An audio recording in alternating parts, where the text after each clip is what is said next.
오늘도 새벽을 깨워 기도의 자리에 나오신 성도님들을 주님의 이름으로 환영하고 축복합니다. 기도하겠습니다. 살아계신 하나님 감사합니다. 오늘도 이 하루를 우리에게 선물로 주시니 감사합니다. 하나님, 날마다 은혜로 받은 이 하루, 우리의 육신을 쫓아 우리의 정욕을 따라 사는 삶이 아니라 하나님이 기뻐하시는 삶 되게 하여 주시옵소서. 그리하여 성령께서 우리를 통치하여 주시고 날마다 우리 안에 있는 정욕을 눌러주셔서 하나님의 의의 도구로 살아가게 도와주시옵소서. 하나님, 오늘도 이 세상 가운데 여전히 믿지 못하는 사람들은 자신의 육신을 쫓아 살아갑니다. 하나님, 참 즐거움을 모르고 참 기쁨을 몰라 썩어질 것들, 영원하지 않은 것들을 따라 살아갑니다. 하나님, 그들에게 복음의 빛을 비추어 주셔서 하나님, 무엇이 정말로 기쁜 길인지, 무엇이 우리의 인생에 참된 것인지 깨달아 알 수 있는 은혜를 허락하여 주시옵소서. 특별히 지난주에 또 새생명 축제로 또 많은 이들을 보내어 주니 감사합니다. 하나님, 그들 가운데 또 복음에 관심을 보이는 자들, 또 예수 그리스도를 알아가기 원하는 자들이 있습니다. 하나님, 그들 가운데 함께하여 주셔서 복음의 빛이 들어가게 하여 주시고 저들도 우리와 같은 기쁨을 누리게 도와주시옵소서. 그들을 인도한 자들, 또 하나님 함께 붙여준 자들을 통하여 하나님 이 놀라운 은혜가 시작되게 하여 주시고 하나님 예수 그리스도를 주로 고백하는 자들이 날마다 이 성전 가운데 넘쳐나게 도와주시옵소서. 그 일을 감당하기 위하여 우리가 한 마음 되기 원합니다. 한 뜻 되기 원합니다. 다른 생각들을 내려놓게 하여 주시고 자신의 생각이 아니라 예수 그리스도의 생각에 붙잡혀 날마다 주를 높이고 찬미하는 사도행전과 같은 초대교회가 되게 하여 주시옵소서. 하나님, 특별히 다음 세대를 위하여 기도합니다. 이 세상이, 이 시대가 너무나 혼탁하고 어려운 시대에 살아갑니다. 그러나 오늘 우리가 사랑하는 다음 세대는 하나님의 말씀에 붙잡힌 자들이 되어지길 간절히 소망합니다. 하나님, 그리하여 이 여름에 또 여름 성경학교와 수련회를 준비하고 있습니다. 준비하는 교역자와 모든 교사들 가운데 함께하여 주셔서 하나님, 먼저 우리가 은혜 받고 우리가 받은 그 은혜를 전하게 하여 주시옵소서. 그래야 우리 사랑하는 다음 세대가, 우리 사랑하는 자녀들이 이 복음으로 변화받아 저들이 보내어진 세상과 학교에서 하나님의 군사들로 살아가게 도와주시옵소서. 하나님, 우리 사랑하는 구역자님들을 붙잡아 주시고 한 영혼 한 영혼을 또 기도하며 또 이 영혼을 위하여 치열하게 싸워가게 하여 주시옵소서. 하나님 앞에 맡겨주신 영혼들을 사랑하며 붙잡을 때 하나님, 어려움이 있습니다. 고난이 있습니다. 그러나 예수님이 먼저 그 고난을 지고 십자가를 지셨듯이 우리도 날마다 예수님 닮아가게 하여 주시옵소서. 그리하여 세상이 아닌 하나님이 주신 그 명예가, 그 고난이 우리의 훈장이 되게 하여 주시고 저 천국에 가 주님 앞에 우리의 눈물과 모든 아픔을 내어놓을 때 위로하시는 그 은혜를 맛보게 도와주시옵소서. 그 힘은 말씀에 있습니다. 이제 우리가 주의 말씀에 귀 기울입니다. 하나님, 우리에게 이 말씀을 들려주시고 오늘 우리가 무엇을 붙잡을지 말씀을 통해 선택할 수 있는 하루 되게 도와주시옵소서. 모든 것들을 감사드리오며 우리 구주 예수 그리스도 이름으로 기도드렸습니다. 아멘. 오늘 하나님께서 우리에게 주시는 말씀은 이사야서 3장 13절에서 4장 6절까지 말씀입니다. 구약성경 이사야서 3장 13절에서 4장 6절까지 말씀, 구약성경 971쪽에 있습니다. 이사야서 3장 13절에서 4장 6절까지 우리 함께 교독하도록 하겠습니다. 여호와께서 변론하여 일어나시며 백성들을 심판하려고 서시도다. 여호와께서 자기 백성의 장로들과 고관들을 심문하러 오시리니 포도원을 삼킨 자는 너희이며 가난한 자에게서 탈취한 물건이 너희의 집에 있도다. 어찌하여 너희가 내 백성을 짓밟으며 가난한 자의 얼굴에 맷돌질하느냐. 주 만군의 여호와 내가 말하였느니라 하시도다. 여호와께서 또 말씀하시되 시온의 딸들이 교만하여 느린 목 정을 통하는 눈으로 다니며 아기작거려 걸으며 발로는 쟁쟁한 소리를 낸다 하시도다. 그러므로 주께서 시온의 딸들의 정수리에 딱지가 생기게 하시며 여호와께서 그들의 하체가 드러나게 하시리라. 주께서 그날에 그들이 장식한 발목걸이와 머리의 망사와 반달 장식과 귀고리와 팔목걸이와 얼굴 가리개와 화관과 발목사슬과 띠와 향압과 호심부와 반지와 코고리와 예복과 겉옷과 못도리와 손주머니와 손 거울과 세마포옷과 머리 수건과 너울을 제하시리니 그때 썩은 냄새가 향기를 대신하고 노끈이 띠를 대신하고 대머리가 숱한 머리털을 대신하고 굵은 베옷이 화려한 옷을 대신하고 수치스러운 흔적이 아름다움을 대신할 것이며 너희의 장정은 칼에 너희의 용사는 전란에 망할 것이며 그 성문은 슬퍼하며 곡할 것이요 시온은 황폐하여 땅에 앉으리라. 그날에 7 여자가 한 남자를 붙잡고 말하기를 우리가 우리 떡을 먹으며 우리 옷을 입으리니 다만 당신의 이름으로 우리를 부르게 하여 우리가 수치를 면하게 하리라. 그날에 여호와의 싹이 아름답고 영화로울 것이며 그 땅에 솟아는 이스라엘의 피난하는 자를 위하여 영화롭고 아름다울 것이며 시온에 남아있는 자 예루살렘에 머물러 있는 자 곧 예루살렘 안에 생존한 자 중 기록된 모든 사람은 거룩하다 칭함을 얻으리니 이는 주께서 심판하는 영과 소멸하는 영으로 시온의 딸들의 더러움을 씻기시며 예루살렘의 피를 그 중에서 청결하게 하실 때가 됨이라. 여호와께서 거하시는 온 시온산과 모든 지폐 위에 낮이면 구름과 연기, 밤이면 화염의 빛을 만드시고 그 모든 영광 위에 덮개를 두시며 또 초막에 있어서 낮에는 더위를 피하는 그늘을 지으며 또 풍우를 피하여 숨는 곳이 되리라. 아멘. 오늘 심판하시고 회복시키시는 하나님, 심판하시고 회복시키시는 하나님, 이런 제목으로 말씀을 함께 나누겠습니다. 새벽마다 저희는 이사야서를 묵상하고 있습니다. 성경을 이해하기 위해서는 당시 시대의 배경을 또 이해하는 것이 도움이 되는데요. 이 당시 남유다에서는 하나님을 예배한다고 하면서도 실제로는 하나님을 무시하는 배교의 삶을 백성들이 살고 있었습니다. 이들은 하나님의 율법에 순종하지 않는 것을 넘어서 오히려 우상을 숭배하는 데 열정적이었습니다. 무엇보다 하나님의 백성이라 불리던 유다 중에서는 악한 자들이 의로운 자들을 괴롭히고 강한 자들이 불의한 방법으로 약자들을 착취하는 모습이 벌어졌습니다. 이런 모습은 남유다 역시 북이스라엘과 마찬가지로 멸망의 길로 치닫고 있다는 증거였습니다. 그렇기에 하나님께서는 이사야를 통해서 유다의 죄에 대한 책망과 또 심판을 설명하고 계십니다. 동시에 후반부에서는 그들을 어떻게 회복시키실지에 대해 이 66장이라는 방대한 양으로 큰 그림으로 보여주고 계십니다. 그래서 오늘 우리는 이 이사야 말씀을 통해서요, 하나님께서 어떻게 백성들을 심판하시고 또 어떻게 회복시키는지 그 말씀에 집중하기 원합니다. 먼저 첫 번째인데요, 하나님께서는 탐욕의 눈이 먼 지도자들을 심판하십니다. 오늘 우리가 읽은 13절을 보시면요, 이 하나님의 모습을 이미지화하고 있습니다. 여호와께서 변론하러 일어나시며 백성들을 심판하려고 서시도다. 영화의 한 장면처럼 하나님께서 법정 가운데 판사처럼 재판하려고 오시는 모습을 그리고 있습니다. 그러면 그 심판의 대상이 누구입니까? 백성이라고 하니까 조금 헷갈릴 수 있는데요, 14절을 보시면 그 대상이 확실해집니다. 바로 백성들의 지도자인 장로와 고관들입니다. 이들은 지도자임에도 불구하고 포도원을 삼키고 가난한 자의 물건을 탈취하여 자신의 집에 두었습니다. 이 포도원을 삼켰다라는 말을 이해하시려면요, 뒤에 있는 이사야 5장 1절에서 7절까지 말씀을 알아야 합니다. 이 포도원은 그냥 포도원이 아니라 하나님께서 맡겨주신 유다를 상징합니다.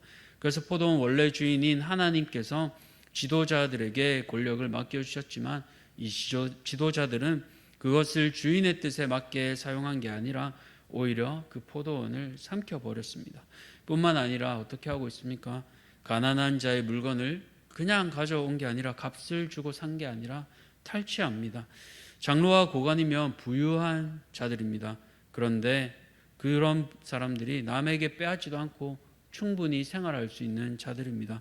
그런데 그들이 가난한 자들, 이것이 없으면 생활할 수 없는 백성들로부터 빼앗아 온 겁니다. 한번 연상해 보십시오. 가난한 사람은 없으니까 이것을 빼앗기면 생존할 수가 없습니다. 그럼 안 빼앗기려고 어떻게든 이것을 꾹 잡고 버텼을 겁니다. 그런데 그 움켜쥔 손을 강제로 떼내고 폭력적으로 가져오는 겁니다. 이것은 같은 민족의 모습이 아닙니다. 오히려 아스루와 같이 잔인한 이방 민족들이 행하던 모습입니다. 그런 이방 민족의 잔인함을 동족이요 지도자인 남유다 장로들과 고관들이 하고 있는 겁니다. 무엇이 이들을 빼앗게 만들었습니까? 바로 탐욕입니다. 바닷물과 같이 마셔도 해갈되지 않는 그 탐욕에 빠져들면 지체의 눈물이, 아픔이 보이지 않습니다. 그래서 하나님께서 어떻게 표현하고 계십니까? 우리 15절 말씀 함께 읽겠습니다. 어찌하여 너희가 내 백성을 짓밟으며 가난한 자의 얼굴에 맷돌질 하느냐? 주 만군의 여호와 내가 말하였느니라 하시도다. 아멘. 이 지도자들은 보살펴야 할 백성을 짓밟습니다. 이 짓밟는다라는 의미는 사람의 머리가 땅보다 낮아질 때까지 짓밟는 겁니다. 우리가 전쟁 영화 보면 침략자들이 백성들 노력할 때 인정사정 보지 않고 그 얼굴을 콱 밟아버리잖아요. 바로 그 행동입니다. 그리고 가난한 자의 얼굴에 맷돌질합니다. 얼굴에 우리가 날카로운 것, 돌 뾰족한 것 하나만 튀어도 아프잖아요. 그런데 얼굴을 맷돌에 갈아버린다고 비유하는 건 사람의 인간성을 완전히 초토화시키는 모습을 보여주는 겁니다. 오늘 그 모습을 이방 민족들이 아니라 하나님의 백성이요 동족을 돌아보아야 할 지도자들이 보여주고 있는 겁니다.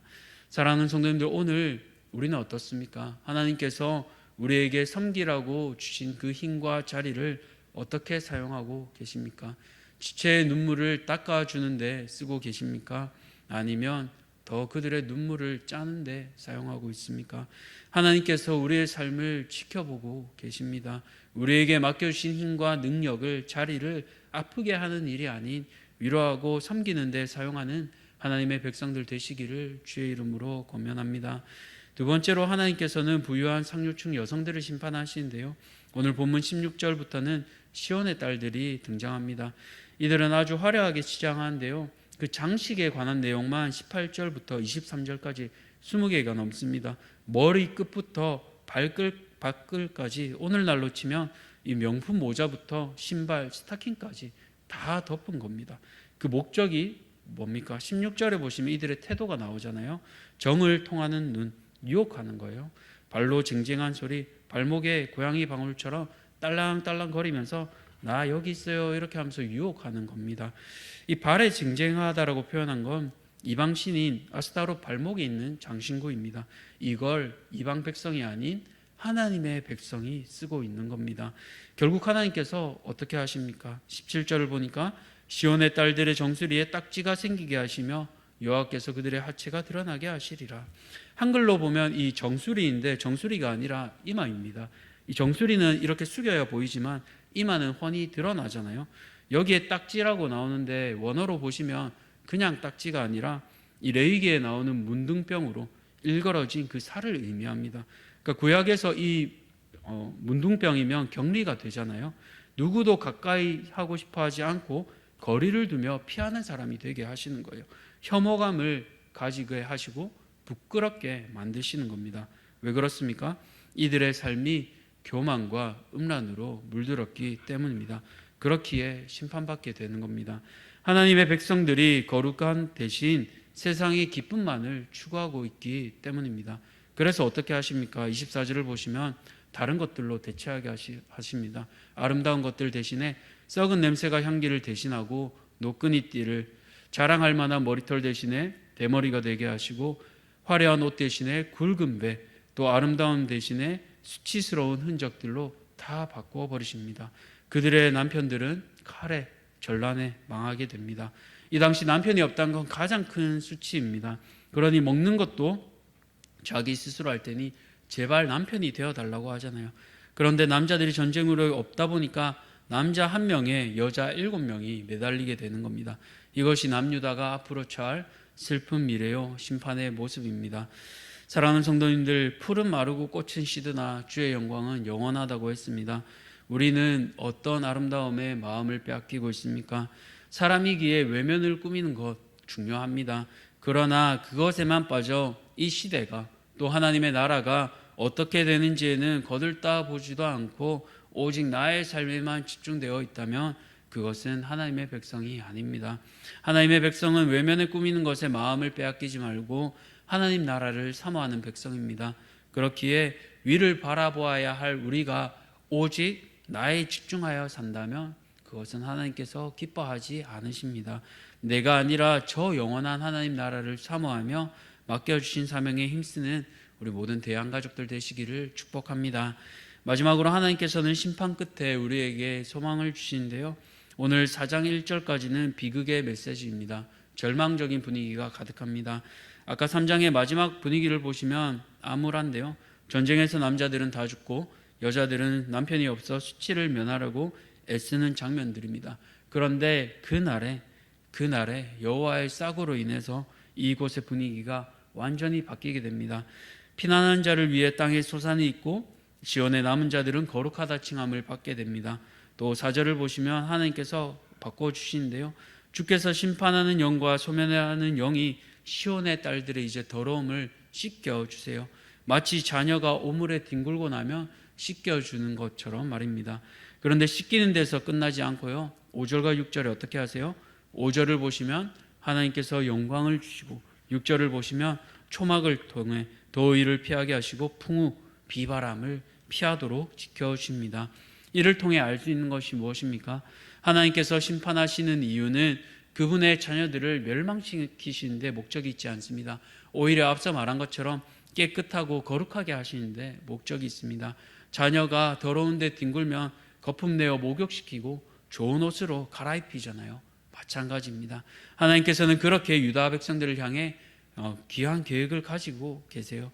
그리고 유다뿐 아니라 오늘 이 시대를 살아가는 우리들을 향해서도 그분의 가장 좋은 계획을 준비하고 계십니다. 그 가장 좋은 계획은 바로 여호와의 싹 예수 그리스도입니다. 그분을 통하여 우리는 왕같은 제사장, 거룩한 나라, 그의 소유된 백성이 되었습니다. 그렇기에 심판이 아니라 저 영원한 하늘 나라를 상속받은 자들입니다. 그렇게 오늘 우리는 멸망을 향해 달려가는 이 세상 가운데서도 주로 인하여 기뻐하고 즐거워할 수 있습니다. 사랑하는 성도님들, 오늘 우리를 깨끗게 회복시키시는 이 하나님의 은혜를 붙드시기 바랍니다. 심판 중에서도 그분의 목적은 우리를 거룩해 하시며 하나님의 사랑받는 자녀로 서게 하십니다. 그 사랑을 입은 자녀들로 오늘 하나님의 사랑을 전하는 모든 성도님들 되시기를 축복합니다. 말씀을 맺겠습니다. 심판은 회복을 위한 하나님의 사랑 표현 방법입니다. 그렇기에 오늘 하루 우리에게 주신 힘과 능력을 지체를 위해 사용하시기 바랍니다. 무엇보다 오늘 하루 나의 내면에 집중하여 저 영원한 하늘나라를 위해 살아가시기 바랍니다. 무엇보다 심판 중에 또 우리를 회복시키시는 그 하나님의 사랑을 붙들고 주를 위해 힘쓰는 모든 대한가족들 되시기를 주의 이름으로 축복합니다. 살아계신 하나님 감사합니다. 오늘 하나님의 심판과 회복을 돌아봅니다. 백성을 돌아보고 섬겨야 할 지도자들이 그 힘을 백성들의 얼굴을 짓밟고 얼굴을 맷돌질하는 그 슬픈 모습을 봅니다. 그러나 하나님 정직하게 돌아보면 그 모습이 나의 모습이요 우리의 모습입니다. 하나님, 오늘 하루 우리는 우리에게 주신 것을 어떻게 사용하여야 하겠습니까? 성령께서 우리 마음에 감동을 주시고 우리 마음을 다스려 주셔서 내 것이 아니라 하나님이 주신 것임을, 하나님께서 맡겨주신 것임을 기억하며 하나님 나라를 위해 나의 모든 힘과 지위를 섬기는 데 사용할 수 있도록 도와주시옵소서. 하나님, 이 세상을 살아가다 보면 이 세상은 보여주는 것에 집중합니다. 여전히 나를 자랑하고 우리를 드러내는 모습입니다. 그러나 하나님, 그렇게 살아가지 않게 하여 주시옵소서. 내면에 집중하게 하여 주시고 저 썩어지지 않을 영원한 하늘나라를 보게 하여 주셔서 예수님처럼 낮아지게 하여 주시고 예수님처럼 섬기는 우리 모두 되게 도와주시옵소서. 그래야 우리를 회복시키시고 보호하시는 그 은혜를 누리며 저 영원한 새싹 예수 그리스도를 증거하는 사랑하는 모든 대한가족들 되게 도와주시옵소서. 감사드리며 우리 구주 예수 그리스도 이름으로 기도드렸습니다. 아멘. 하늘에 계신 우리 아버지여, 이름이 거룩히 여김을 받으시오며 나라가 임하시오며 뜻이 하늘에서 이루어진 것 같이 땅에서도 이루어지이다. 오늘 우리에게 일용할 양식을 주시옵고 우리가 우리에게 죄 지은 자를 사하여 준 것 같이 우리 죄를 사하여 주셨고 우리를 시험에 들게 하지 마시옵고 다만 악에서 구하시옵소서.